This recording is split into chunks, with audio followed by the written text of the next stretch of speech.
64 Tacos Podcasts presents Is This Song Good? This is episode 62. Talking Heads, Listening Wind.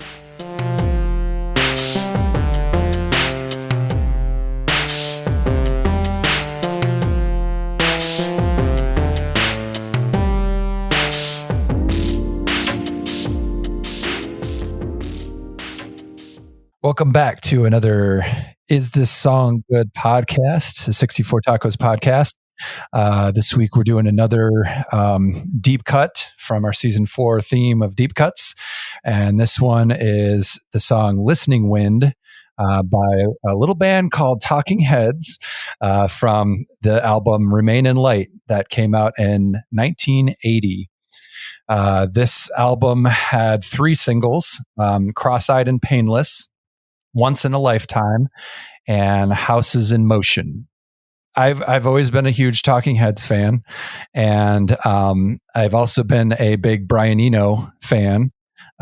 He is the producer on this album, and he's also an electronic musician that has produced albums by U2 and Coldplay, I think, and quite a few others. He's worked with David Bowie. He's been all over the place and done a lot of stuff.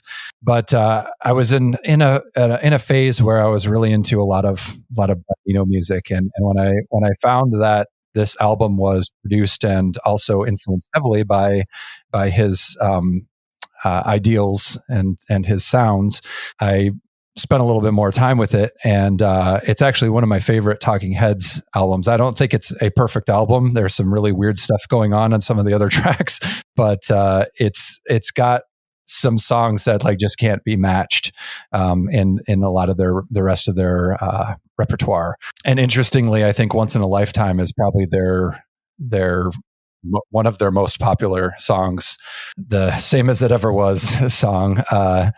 There's something about this particular song, Listening Wind, that really struck a note with me. And it's something that I frequently come back to and listen to quite a bit, even, outside, sometimes in the context of the album, sometimes outside the context of the album. And I just really like what it's doing with a lot of the rhythmic sounds, the ambient sounds. The lyrics are kind of dark and depressing in a sort of a political way, but not really, sort of.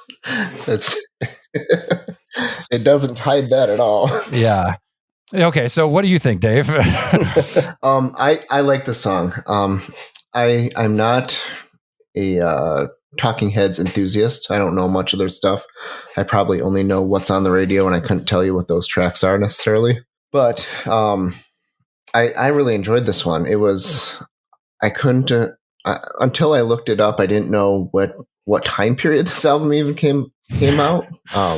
I think that's a credit to the songwriting, is that it kind of feels timeless. Mm-hmm. Like the fact that it was, I knew it was Talking Heads, so it had to be, late 70s into the early 90s maybe, but I couldn't have told you where in there it was. So it's an interesting song. The music has kind of a Middle Eastern or African or kind of tone to it. And it's got this great story. I guess I thought it was going to be more late 80s, early 90s when the Americans would have been, invading in the Middle East, but apparently it was more about about Africa. Mm-hmm. And it's a neat story, great storytelling in the song, and it's got this haunting chorus where it just repeats, the wind in my heart, the dust in my heart, driving them away. It's just, I love the atmosphere that he creates with that. Just the menacing Americans coming, it creates this scenario where you've got the boy from the village, I think, mm-hmm. who sees the Americans with all their money coming in and taking over and kind of raping the land, if you will. Mm-hmm. and then it's what are we going to do about this? And he does it. They don't explicitly say what happens, but you kind of get a feeling of what's going on. And I think it's a really, really, really neat song. What do you think, Dan? Yeah, it's interesting to think about what they were thinking, because it does sound like North African or something to me. Like when the name, which sounds French, Mojique, that sounds French. So, of course, the French were in Africa, in Northern Africa, quite strongly. But he does say Americans very specifically. And I don't know enough history to know what kind of imperialist, policy we had, but I don't think we were really much in Africa at all. I think it was pretty much all Europe. So it was a little confusing. I was trying to figure that out as I was listening to it. Right. That's why my initial thought was it was about the Middle East, because, we've been in there forever. Right. And that would make sense because we were definitely involved in the Middle East. That's pretty close. So, I don't know. I don't know if David Byrne was really worried about, historical accuracy when he was sort of creating the feeling. Because regardless of that, it really creates the mood very effectively. And you could just mentally substitute, Native Americans or anywhere in Latin America if you want. That's where we were getting all upons for sure. So, but yes, the chorus, you're right. I love the introduction of harmony in the chorus, and it is haunting, and it repeats. I love the storytelling as well. I like that he paints the picture from the perspective of I'm pretty sure, a terrorist, when he talks about, going down to the free trade zone, and he's clearly trying to get rid of the Americans and their imperialism and their sort of incursion on the culture. Yeah, this is a hypnotic song with really cool percussion. It really, I kind of feel, and Zach, you can tell me whether this is true or not, but this kind of feels like as they were beginning to get into their sort of world beat sound, when they started really introducing percussion and inspiration from music from around the world. I know that they ended up heading that way in later albums for sure. Yeah. But yeah, so it makes sense to me for the Talking Heads to have this sound based on some of their later stuff. But I didn't think that they were into it this early in their discography. Mm-hmm. Yeah, so it technically happened, the album previous to this called Fear of Music. There's one track on there called E Zimbra, and that's where they really started the sort of African polyrhythmic drum beat type of ideals, or writing, if you will. And then with this album, it came in full force. Both David Byrne and Brian Eno were very much interested in those styles of music, and brought the influence into this. It also came up in their they did a duet album, if you will, Brian Eno and David Byrne, called My Life in the Bush of Ghosts. And that has a lot of very, African influenced rhythms.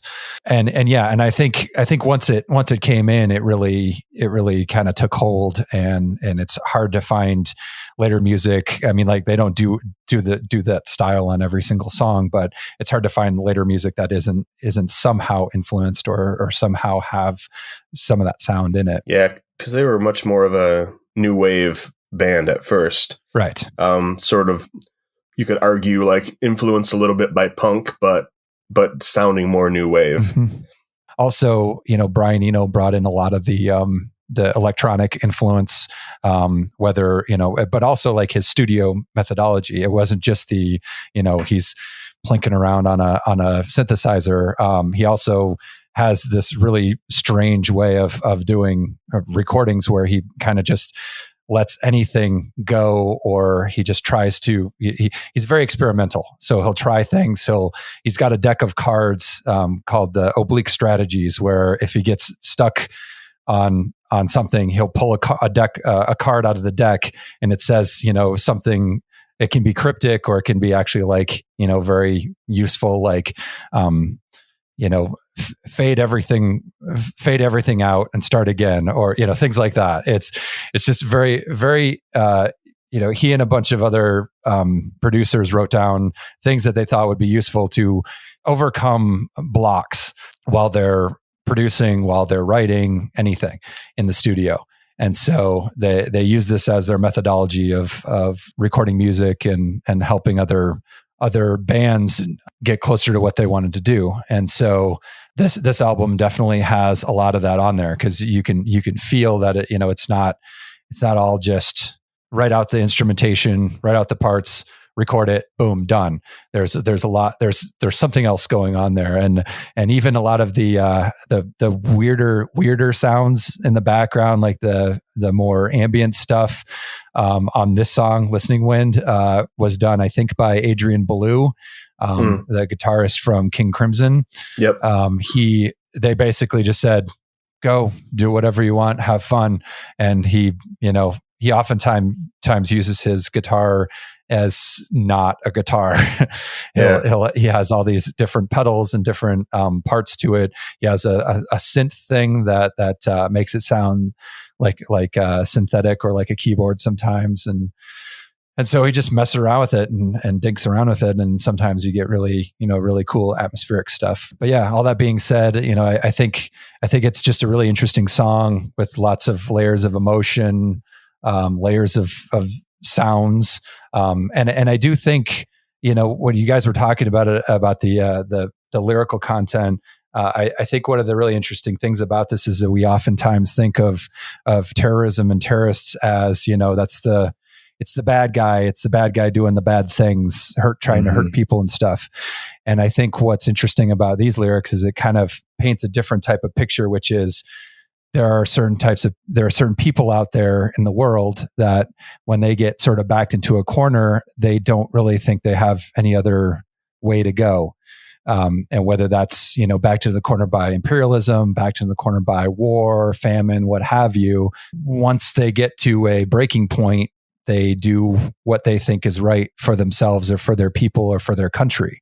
And I think that's a powerful message to remind ourselves that it's not always as clear cut and as easy as we think of, like, good guys versus bad guys. Right. There are gray areas to a lot of these different world issues. Yeah, I wanted to talk a little more about the lyrics, and you kind of dug into that similar territory that I wanted to cover. But I like how it's not judgmental. It just describes the situation. Yeah. Like in a kind of a, an elegant and beautiful way. It just describes the situation and describes what he does. And it talks about his memory and how there's a real feeling of generational, like, history, like, passed down, that's being very quickly wiped away by the new thing, in this case, the Americans. And it doesn't say, and that's why it's good to blow shit up. Right. But it doesn't say, it doesn't paint him as, the enemy or evil. He's not the villain necessarily.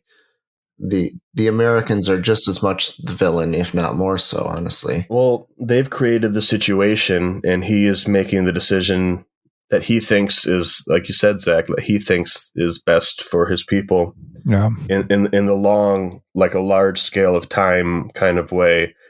Like, there's this long stretch of history behind him and the way things were, which is how they want the way things to be. And then people come in and very quickly change it. Mm-hmm. And so he's like, we just need them to go away so we can get back to our lives. We don't want what you're offering. And sometimes the imperialism that we talk about is literal. Europeans moving down and claiming country, or, Europeans claiming the United States and driving out the the native inhabitants. And there's lots of examples of it. But sometimes I think now what we're dealing with, and maybe this is what David Byrne was talking about, we're dealing with cultural imperialism. Mm-hmm. So we're not going there and saying we own this country, but the way the world's interconnected more and more, these, even going back to the 80s, capitalism, modern Western values, and just culture starts to overtake, and it tends to appeal to younger people. And so the people that don't want that, right or wrong, that don't want that, do feel backed in a corner, like you mentioned. And even if it doesn't mean you can condone actions, you can understand how they got there, and maybe that can help guide your future policy to understand that this is an inevitable result that you are bringing on by sort of enforcing your culture and your values on people that may have their own. And it's not automatic for us.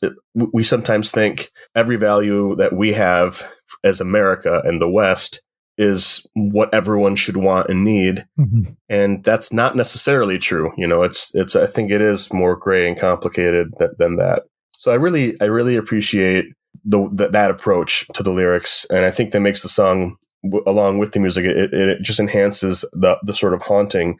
And it's weird. You shouldn't enjoy listening to a song that has this sort of lyrical content, maybe, but it just makes you kind of contemplate, and the music fits that. So go ahead, Dave. Yeah, I don't think there's anything wrong with enjoying this kind of lyrics, because I think they're not sensationalizing the violence or the imperialism.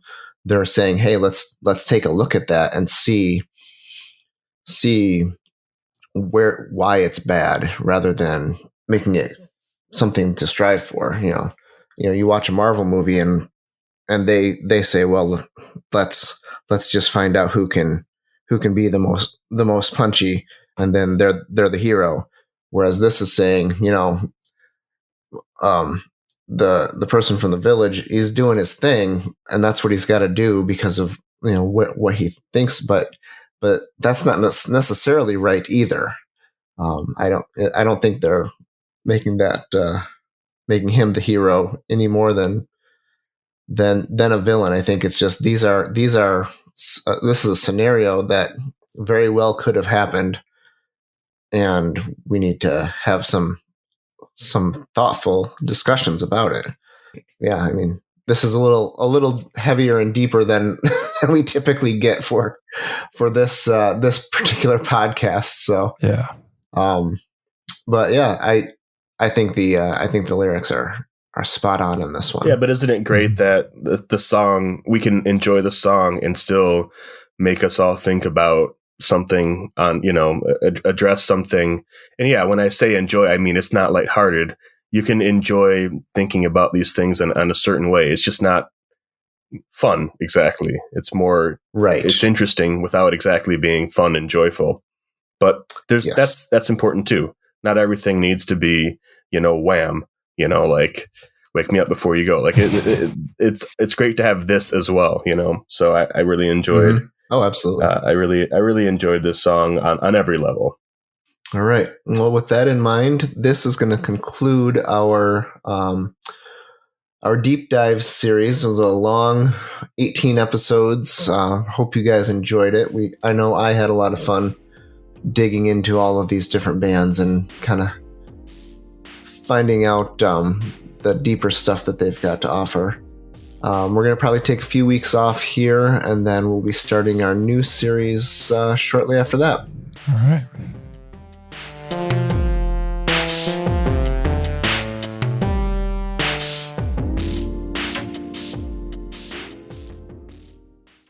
I caught it on audio.